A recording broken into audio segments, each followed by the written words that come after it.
গাড়ি থেকে ন্যাকড়াটা বের করো, কারণ ও বসাতে আমার গাড়িটা নোংরা হয়ে গেছে। সো ওকে দিয়ে গাড়িটা পৌঁছাতে হবে। নাম জেমস। কি হচ্ছে কি এসব Raisul? Atasi, don't stop me. আমি যেটা করতে চাই সেটা আমাকে করতে দাও প্লিজ।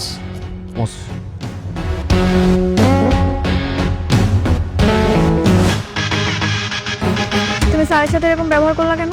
অতসী, স্যার আমাকে টাকার খরচ দিচ্ছিল, যেটা আমার মোটেও পছন্দ করেনি। মেজাজ খারাপ হয়ে গেছে, তো একেবারে সব টাকা অ্যাডভান্স করে আসছি। যেটাই হোক, তুমি যখন বিপদে পড়েছিলে স্যারই কিন্তু তোমাকে হেল্প করেছে, টাকা দিয়ে সব সময় হেল্প করেছে। আর তুমি সবকিছু ভুলে গেছো এখন তোমার টাকা হয়েছে বলে? হেল্প করছিল তো, ঠিক আছে। স্যারের সাথে দেখা হলে স্যারের সরি বলবো না। হ্যাঁ, অবশ্যই বলবা।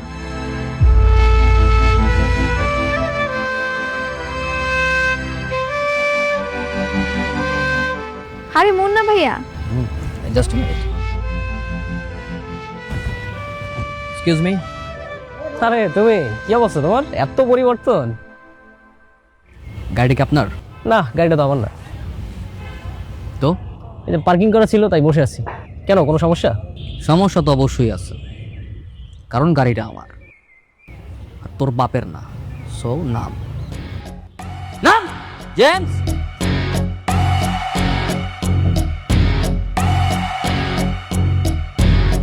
গাড়ি থেকে ন্যাকড়াটা বের করো, কারণ ও বসাতে আমার গাড়িটা নোংরা হয়ে গেছে। সো ওকে দিয়ে গাড়িটা পৌঁছাতে হবে। কি হচ্ছে কি এসব Raisul? Atasi, don't stop me. আমি যেটা করতে চাই সেটা আমাকে করতে দাও প্লিজ। তোর তোর রাইসুল, এবার কিন্তু বেশি বেশি হচ্ছে। অতসী, মাঝে মধ্যে বেশি বেশিই করতে হয়, নইলে ওরা কখনো শিক্ষা পাবে না।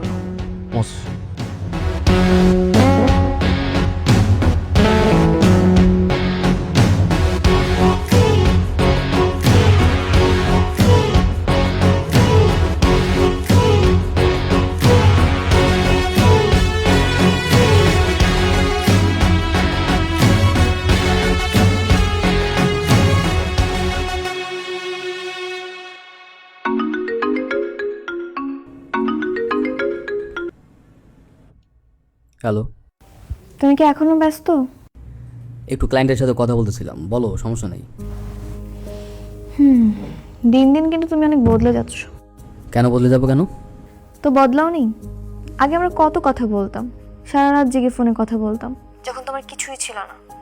আর এখন তোমার কত কাজ, সারাদিন ব্যস্ততা, আমার সাথে কথা বলারই সময় পাও না। আরে বোঝোই তো, ট্রেনিং এর বিজনেসে ভালো প্রেসারে আছি, তাই এরকমটা হচ্ছে। বুঝেছি, খুব ব্যস্ত মানুষ আপনি। তো বিয়ে নিয়ে কিছু ভাবছেন? কেন, গ্রাজুয়েশন আগে বিয়ে করবা? তুমি না চাইলে হবে না, তবে বাসায় আমার জন্য ছেলে দেখছে, এটা জানালাম। ঠিক আছে, তোমার বাবা আমাকে বলে রাখো, আমি এই কুইন্টে তোমাদের বাসায় আসছি। সত্যি? ঠিক আছে।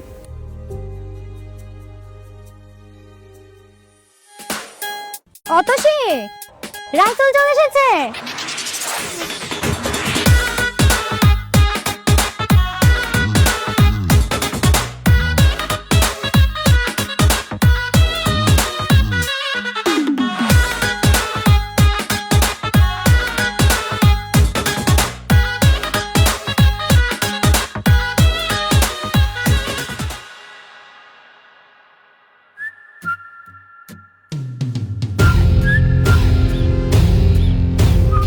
বসো বাবা।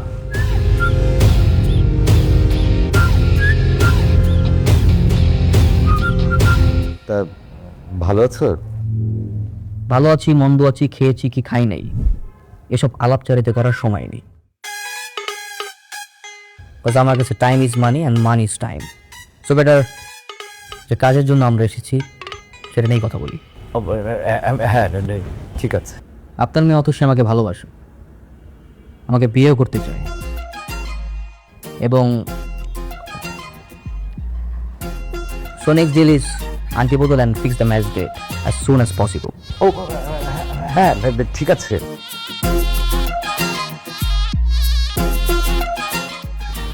এই নে মা, আন্টিটা রাসিয়াকে পরিয়ে দে। Wait, দেখি।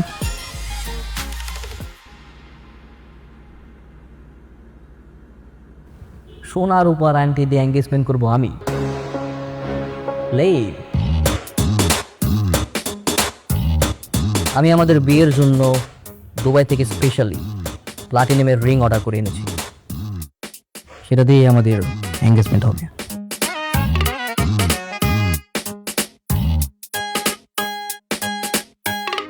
পা নামাও। কি বলছি শুনতে পাচ্ছ না? পা নামাও।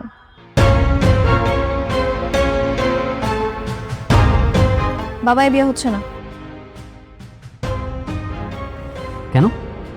মানে আমি তোমাকে বিয়ে করছি না। তুমি কি বলতেছো? তুমি বলতেছো সব? আমি যে রাইসুলকে চিনতাম, যাকে আমি ভালোবেসেছিলাম, সেই রাইসুল তুমি না। কিন্তু তোমার পরিবার, তোমার ফ্যামিলি এই রাসূলকে পছন্দ করে, ওই রাসূলকে না। বিয়েটা আমি করব, আমার ফ্যামিলি না।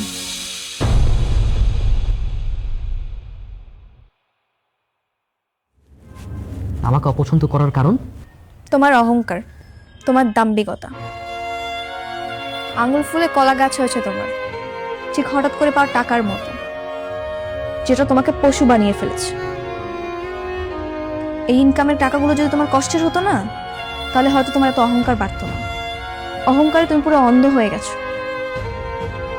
যারা একসময় তোমার পাশে ছিল বিপদে, তুমি এখন টাকার অহংকারে তাদের সঙ্গে দুর্ব্যবহার করছো। একটা কথা মাথায় রাখবা, অনেক টাকা হলেই তাকে সম্মানিত ব্যক্তি বলা যায় না। সম্মান পায় মানুষ তার আচার ব্যবহারে, যেটা তোমার মধ্যে নেই। তোমার মতো একটা অহংকারী মানুষকে বিয়ে করলে আমি কখনোই সুখী হব না। তুমি আসতে পারো।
কি ব্যাপার? সেই আগের বস্তি, স্যান্ডেল, শার্ট, প্যান্ট, মানে কি? তুমি ঠিকই বলছিলা। হুট করে এতগুলা টাকা পাওয়ার পরে আমি অমানুষ হয়ে গেছিলাম। তাই আমি এখন মানুষ হইতে চাই, পড়াশোনা শেষ করতে চাই, সৎভাবে উপার্জন করে নিজের পায়ে দাঁড়াতে চাই। ভালো, তো আমাকে কেন ডেকেছো? সত্যি বলতে তোমাকে একটা সত্য জানাতে চাই। কি সত্য? যেই মেয়ে নিঃস্বার্থভাবে একটা ছেলেকে ভালোবাসতে পারে, সেই ছেলেটা সেই মেয়েটার জন্য পুরো পৃথিবী উপরে ফেলতে পারে। টাকা পয়সা, বাড়ি গাড়ি, ধন দৌলত এসব তো কোনো কিছুই না। তাই আমি আমার যত স্থাবর অস্থাবর যত সম্পত্তি আছে, যা কিছু আছে, সব কিছু বিভিন্ন এতিমখানা, মাদ্রাসায় দান করে দিয়ে এসেছি।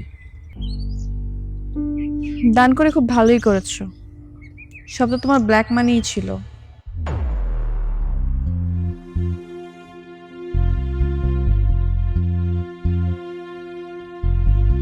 তুমি তুমি কিভাবে জানলে? তুমি কি ভাবছো তোমার সবকিছু আমার কাছে অজানা? আমি সবই জানতাম। খুব ভালো হয়েছে যে নিজের ভুলটা বুঝতে পেরে আগে থেকে সূর্য নিয়েছো। দেখো তো, আমি শুরু থেকে তোমাকে ভালোবাসতাম, তোমার মায়ে পড়েছিলাম, কিন্তু আমি জানতাম যে তোমার আর আমার ভালোবাসার কোনো পরিণতি নেই। আমি যদি আমার নিজের অবস্থান থেকে তোমাদের ফ্যামিলিতে কোনো প্রস্তাব পাঠাই, সেটা কখনো তারা গ্রহণ করবে না। আমি আমার নিজের অবস্থান জানি, আর এই সব কিছুর মূলে ছিল টাকা। টাকার জন্য আমি আমার এমন কোনো জায়গা নাই, নিজের ঘর বলো, বাড়ি বলো, ভার্সিটি, ফ্রেন্ড সার্কেল, বন্ধু বান্ধব, এমন কোনো প্লেস নাই যে অপমান অপদস্থ হয়নি, ইভেন কি তোমার ফ্যামিলির সামনেও। তাই টাকা কিভাবে কামাবো এটাই ছিল আমার প্রধান লক্ষ্য, সেটা বৈধ হোক আর অবৈধ হোক। কারণ তোমাকে পাওয়ার জন্য আমি সবকিছু করার জন্য রাজি ছিলাম, কিন্তু আমি জানতাম যতক্ষণ না পর্যন্ত আমি অনেক টাকা কামাতে না পারবো তোমার ফ্যামিলি আমাকে গ্রহণ করবে না। কিন্তু দেখো, এত টাকার মালিক হওয়ার পরেও তোমার ফ্যামিলি আমাকে ঠিকই গ্রহণ করলো, কিন্তু তুমি আমাকে গ্রহণ করলো না। তুমি তোমার চোখ দিয়ে যেভাবে আমাকে দেখেছো, আমি তোমাকে সেভাবে দেখিনি। আমি সবসময় তোমাকে একটা সৎ, সহজ সরল মানুষ হিসেবে ভালোবেসেছি। এখন তো আমি আবার সেই আগের রেসেল হয়ে গেছি, সৎ, সহজ সরল, সব বাদ দিয়ে দিয়েছি। এখন কি আমি ভালোবাসবে? ভালোবাসি বলেই তো আসছি।